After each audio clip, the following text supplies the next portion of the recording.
एक दिन गौतम बुद्ध अपने शिष्यों के साथ एकदम शांत बैठे हुए थे। उन्हें इस प्रकार बैठे हुए देख शिष्य चिंतित हुए कि कहीं वह अस्वस्थ तो नहीं है। एक शिष्य ने उनसे पूछा कि आज वह मौन क्यों बैठे हैं? क्या शिष्यों से कोई गलती हो गई है? इसी बीच एक अन्य शिष्य ने पूछा कि क्या वह अस्वस्थ हैं? पर बुद्ध मौन रहे।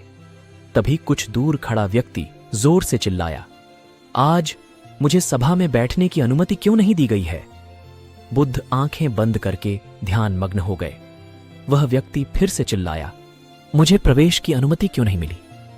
इसी बीच एक उदार शिष्य ने उसका पक्ष लेते हुए कहा कि उसे सभा में आने की अनुमति प्रदान की जाए।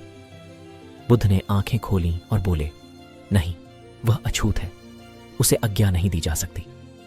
यह सुनकर शिष्यों को बड़ा आश्चर्य हुआ। बुद्ध उनके मन का भाव समझ गए और बोले, हां, वह अछूत है। इस पर कई शिष्य बोले, हमारे आश्रम में जात पात का कोई भेद ही नहीं, फिर वह अछूत कैसे हो गया?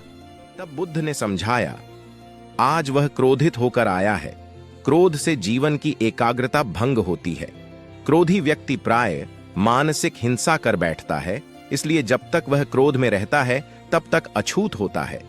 इसलिए उसे कुछ समय एकांत में खड़े रहना चाहिए। क्रोधित शिष्य भी बुद्ध की बातें सुन रहा था।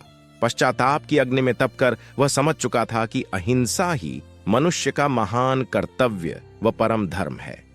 वह बुद्ध के चरणों में गिर पड़ा और कभी क्रोध न करने का प्रण लिया।